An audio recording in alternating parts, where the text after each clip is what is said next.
Voltando aqui, pessoal. Vamos ver agora o diagrama de máquina de estados. Diagrama já velho, conhecido nosso, que inclusive é anterior à própria OML, né? A OML trouxe esse diagrama aqui para dentro da linguagem, porque ele já era bastante utilizado, inclusive em outras engenharias, né? Como engenharia eletrônica, por exemplo. Não só a engenharia de software utiliza esse tipo de diagrama, ok? Vamos dar uma estudada nele aqui, olha só. Diagrama de máquina de estados. Mostra os vários estados possíveis por quais um objeto pode passar. Então, qual é a ideia aqui, pessoal? É o seguinte. A gente vai estudar daqui a pouco diagramas de interação, onde a gente vai poder modelar como vários objetos se relacionam, trocam mensagens entre si, etc. Como o diagrama de sequência, o diagrama de comunicação e assim por diante. A gente vai ver esses diagramas daqui a pouco, ok? Mas aqui no diagrama de máquina de estados, lembrem-se, ele é um diagrama só comportamental, certo? Não é um diagrama comportamental e de interação. Aqui não é o caso, então. Aqui a ideia é modelar o comportamento de um objeto individual. Vocês não vão achar vários objetos aqui no diagrama de máquina de estados. Normalmente você pega um objeto e é como você desse um zoom nesse objeto para ver como é que ele se comporta ao longo do tempo, ou seja, os estados pelos quais esse seu objeto pode passar. Você coloca uma lupa sobre esse seu objeto e vê quais são as transições possíveis ao longo do ciclo de vida desse seu objeto, passando pelo que vocês vão ver aqui, pelo que a gente chama de estados, ok? Então tá lá, mostra os vários estados possíveis pelos quais um objeto pode passar. E um objeto muda de estado quando acontece algum evento interno ou externo ao sistema. Cuidado com isso daí, que isso daí já caiu em prova, tá? Transições de estado, pessoal, podem ser engatilhadas por eventos internos, tá? Algo que mudou, algum atributo, algum valor que o próprio objeto tem, que foi modificado, por exemplo, que causou essa transição do estado dele, ou pode ser um evento externo ao seu sistema, algum ator externo do seu sistema, por exemplo, ativou alguma coisa que fez aquele seu objeto transicionar de estado. Isso já caiu em prova, então o evento pode ser interno ou externo ao seu sistema. E aí, através da análise das transições entre os estados, é para isso que serve o diagrama de estados, pessoal? É possível você prever todas as possíveis operações realizadas em função de eventos que podem ocorrer. Ou seja, eventos podem afetar esse meu sistema. Como é que esse meu objeto que eu estou modelando aqui, especificamente no diagrama de máquina de estados, vai responder a esses eventos realizando operações e mudando de estado? É para isso que serve, então, o diagrama de estados ou de state machine, máquina de estados, ok? E quais são os elementos envolvidos aqui dentro desse diagrama, pessoal? Primeiro, estados. O que é um estado? A definição de um estado aí do diagrama de máquina de estados. É uma situação na vida de um objeto na qual ele satisfaz uma condição ou realiza alguma atividade. Ou seja, ou ele está satisfazendo alguma condição que está sendo verdadeira, tá? Naquele tempo que ele se encontra naquele estado, ou ele está realizando alguma atividade em loop ali naquele estado. É isso que eu estou falando para vocês. O estado que o objeto está parado naquele estado, ou ele está realizando alguma condição, satisfazendo alguma condição booleana que é verdadeira, ou ele está executando alguma atividade ali em loop naquele estado, até vir algum evento e ele mudar para outro estado. Ok? Beleza. Temos transições entre estados. Claro, pessoal? Estados você passa de um para o outro através de transições. Eles são associados através de transições. E transição, para ela ocorrer, pessoal, você precisa ter um evento associado. E aí, a sintaxe, quando ocorre uma mudança de estado para o outro, é essa daí. Você tem um evento que precisa satisfazer uma condição de guarda. Essa condição entre colchetes aí, pessoal, é o que a gente chama de condição de guarda, que é uma condição que tem que ser verdadeira, que vai ser avaliada, uma expressão booleana aí, para de fato você praticar aquela ação que está depois da barra ali, para você mudar de um estado para o outro. Tá? Então, sempre quando você tem uma transição do estado A para o estado B, ocorre um evento, é avaliado uma condição de guarda, uma condição booleana que tem que ser verdadeira, e aí quando você muda do estado A para o estado B, você pode realizar uma ação. Ok? Nem tudo aí é obrigatório, pessoal. Não é obrigatório, por exemplo, você praticar uma ação na mudança de estado para o outro. Não é obrigatório você ter uma condição de guarda sendo avaliada aí. Pode ser só o evento, por exemplo. De novo, isso daí fica a cargo do analista. Depende do nível de detalhe que ele quiser colocar nos diagramas dele, ok? Beleza. Então, ações, ao passar de um estado para o outro, o objeto pode realizar ações. Vocês vão entender bem aqui no exemplo que eu vou mostrar no próximo slide, ok? E atividades, falei para vocês. Quando um objeto está localizado em determinado estado, ou ele está satisfazendo alguma condição que é verdadeira, ou ele está realizando alguma atividade. Atividades, então, podem ser executadas em loop ali durante um determinado estado daquele objeto, ok? Então, vamos lá. O exemplo que eu estou dando para vocês aqui, pessoal, de um diagrama de máquina de estados, é modelando os estados pelos quais um processo pode passar no escalonamento de processos de um sistema operacional. Esse aí é um diagrama de máquina de estados. Eu estou pegando esse exemplo daqui porque eu acredito que todo mundo já deva ter estudado isso, né? Se você não estudou, estude, porque isso cai bastante em prova. Mas isso é outro assunto. Isso aí é sistemas operacionais, tá? Quem já estudou lá o livro do Tannenbaum, lembra bem desses estados aí pelos quais um determinado processo no seu sistema operacional pode passar, ok? Então estou mostrando aí. Quais são os elementos que você pode ter nesse diagrama, pessoal? Primeiro, o estado final e o estado inicial. Tá lá na esquerda o estado inicial, tá? Que é o que dá start aí a todo esse processo de você transicionar de um estado para o outro. E aqui embaixo, na extremidade inferior direita, o estado final.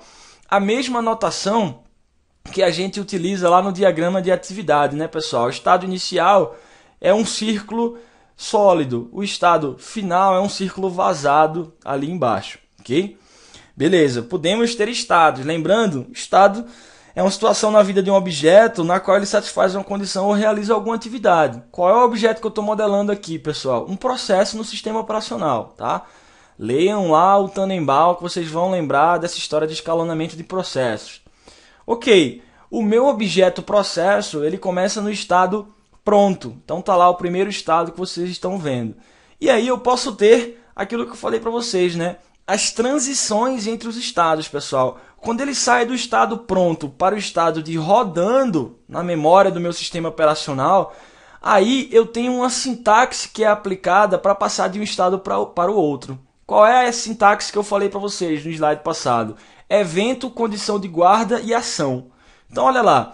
Para ele passar do estado pronto para o estado rodando, acontece o evento de processo escolhido. Então, o escalonador de processos escolheu esse processo daí que estava no estado pronto para passar para o estado rodando. Agora, ele tem que satisfazer essa condição de guarda que está entre colchetes aí, pessoal. Tem espaço. Isso daí é verdadeiro ou falso? Ter espaço tem que ser verdadeira essa condição para de fato você conseguir passar de um estado para o outro. Tem espaço, por exemplo, na memória, tá? Para esse processo rodar. E aí, sendo verdadeira essa condição de guarda, eu executo aquela ação que eu estou chamando ali de alocar, né? Alocar esse processo na memória. Beleza. Aí ele vai então para o estado rodando. E vejam como eu falei para vocês, né?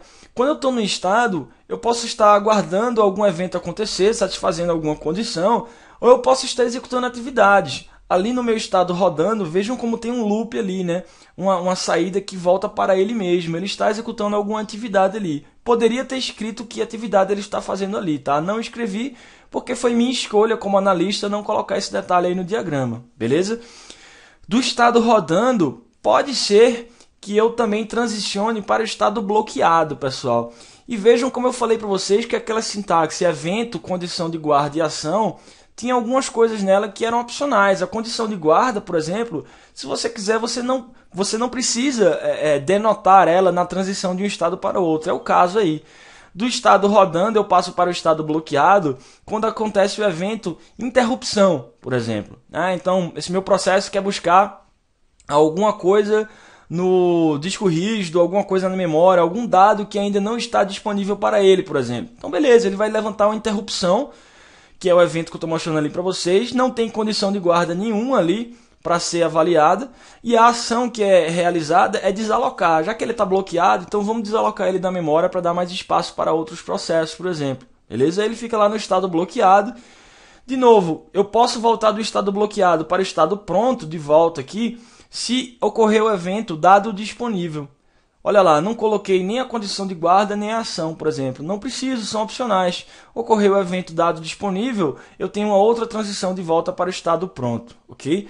E para o estado final ali, pessoal, eu posso passar de rodando para o estado final se ocorrer um comando de término. Eu dei um kill, né? Eu matei esse meu processo. Beleza, esse foi o evento. O cara que matou esse seu processo tem permissão? É a condição de guarda que eu estou mostrando ali para vocês embaixo. Ah, tem, é verdadeiro. Beleza, então a ação a ser realizada vai ser desalocar esse processo da memória e aí acaba esses meus fluxos de transição entre os estados indo para o estado final, ok? Então, claro, pessoal, isso aqui foi só para dar um exemplo didático, tá? Essa história de escalonamento de processos. Só porque eu acho que vocês já estudaram isso daqui, então é mais familiar para vocês. O importante aqui é vocês entenderem a terminologia, vocês entenderem as notações aplicadas ao diagrama de estados, tá? Então eu tenho eventos, condições de guarda, ações, estado inicial e estado final, os próprios estados aí intermediários pelos quais o objeto pode passar e assim por diante, beleza?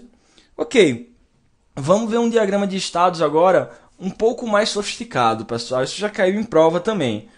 Qual é a ideia aqui que eu estou querendo mostrar para vocês?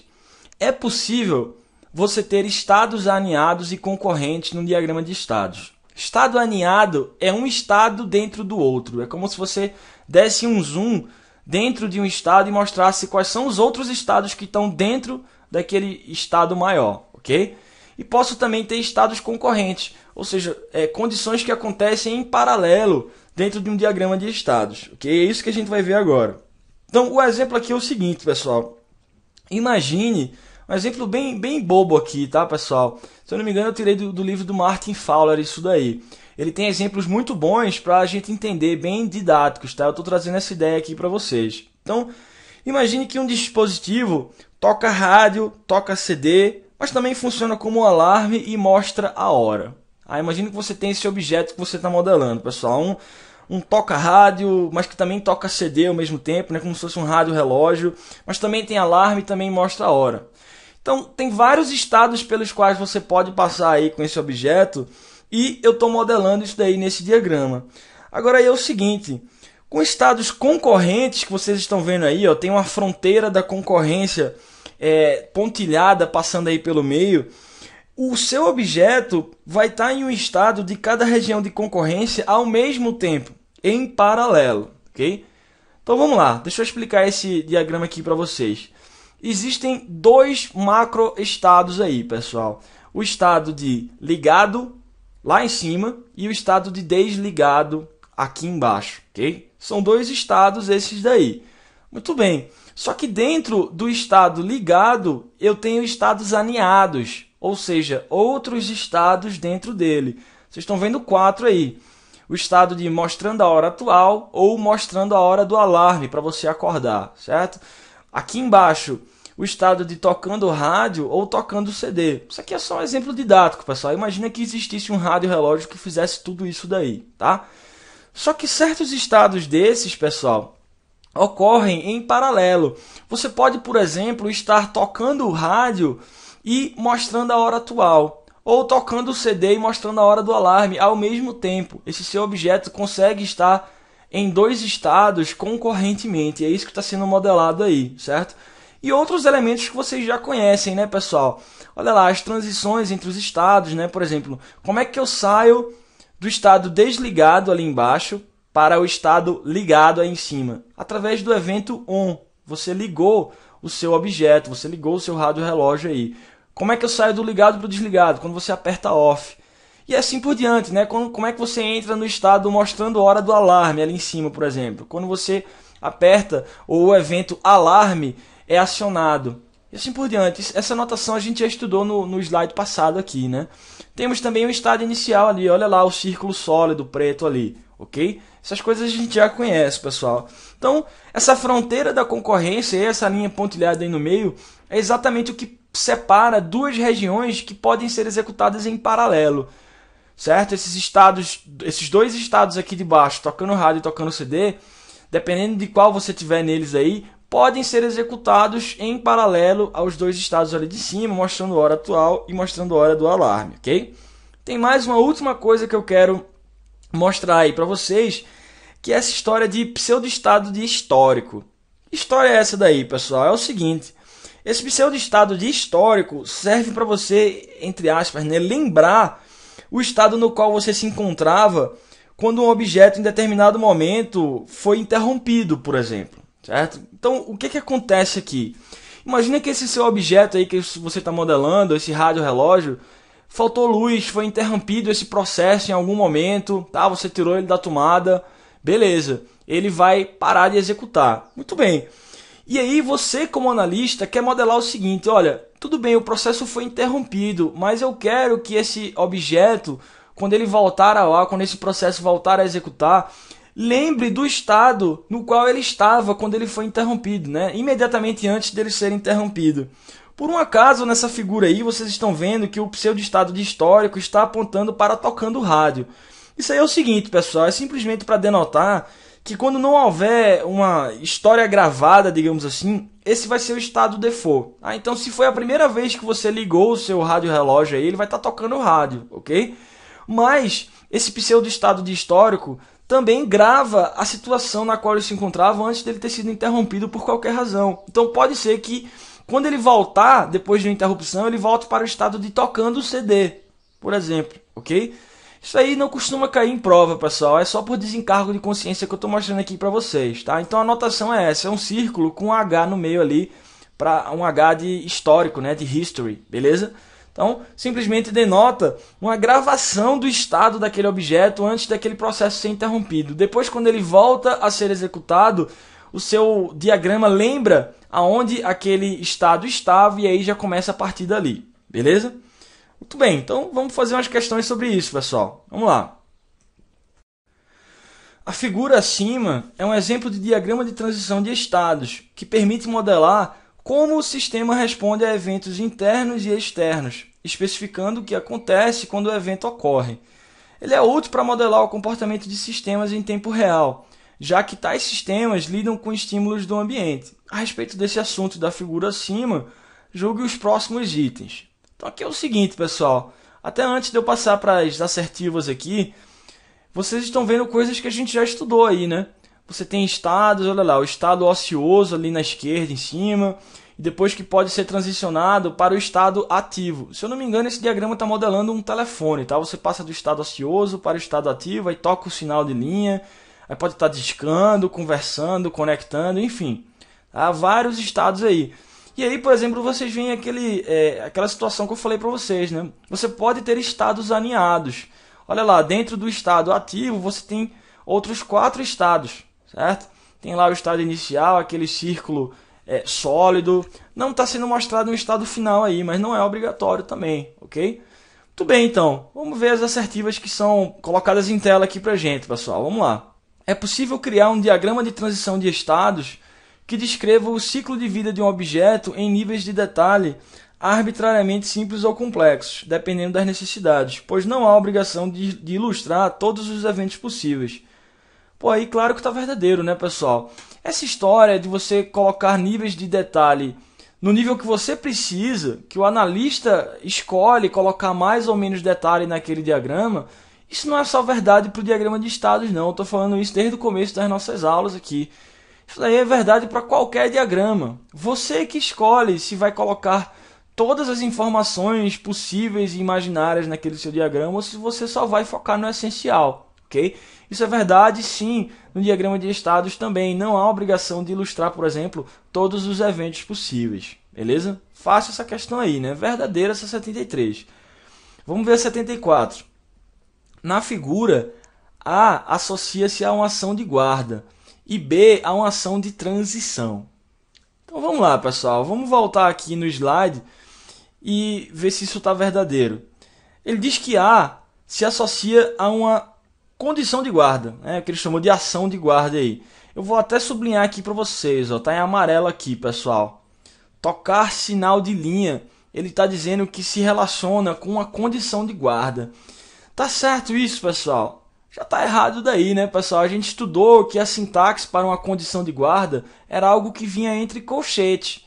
Então, na verdade, A não é uma condição de guarda. Se vocês olharem aqui embaixo, B é que é uma condição de guarda. Tá aí em amarelo aí para vocês também. Ou seja, qual é a semântica aí, pessoal? Você está no estado ocioso e passa para o estado ativo. Ok, mas aí tem que ter uma sintaxe de transição, né? Ocorre o evento fora do gancho, beleza? Aí ele vai checar se o assinante é válido, beleza? Se for, se essa condição booleana aí for verdadeira, aí você vai tocar o sinal de linha, que é a ação realizada depois que esse evento e essa condição de guarda são avaliados aí como verdadeiros, ok? Então, beleza, é o que acontece quando esse evento ocorre. É o tocar o sinal de linha depois que essa condição aqui de guarda foi verdadeira. Então, voltando aqui para a questão, ela diz que A se associa a uma condição de guarda e B a uma ação de transição. Falso, ao contrário. A é que é uma ação de transição e B é que é uma condição de guarda que vai ser avaliada aqui nesse diagrama, beleza? Falsa por causa disso essa 74. Vamos ver aqui a 97 agora. Um diagrama de estado é capaz de mostrar os estados possíveis de um objeto. Além disso, pode mostrar as transações responsáveis pelas suas mudanças de estado. Aí verdadeiro também, né, pessoal? Autoexplicativo praticamente, né? Um diagrama de estado é capaz de mostrar os estados possíveis de um objeto? Sim, e eu falei para vocês, né? Tipicamente você vai modelar um objeto individual, tá? Não são vários objetos trocando mensagens entre si. Isso é o que a gente vai estudar nos próximos diagramas aqui de interação, tá? Diagrama de sequência, comunicação.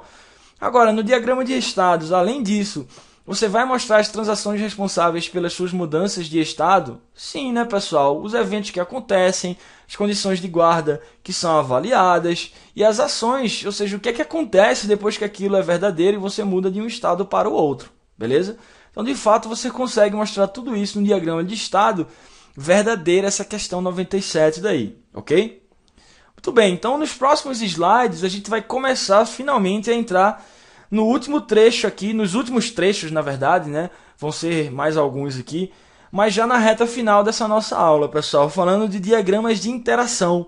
A gente vai começar com o diagrama de sequência, depois vamos para o diagrama de comunicação, que vocês vão ver que é equivalente ao diagrama de sequência, e aí fechamos com o diagrama de tempo e interação geral, tá? Nos últimos slides a gente vai estudar um detalhezinho da OML chamado OCL, tá? A linguagem de restrições aí da OML, que é para enriquecer mais a semântica dos seus diagramas, ok? É isso que a gente vai ver nesses últimos trechos aqui, entrando nessa reta final da nossa aula. Beleza, pessoal? Então, é isso que vamos fazer. Voltamos já.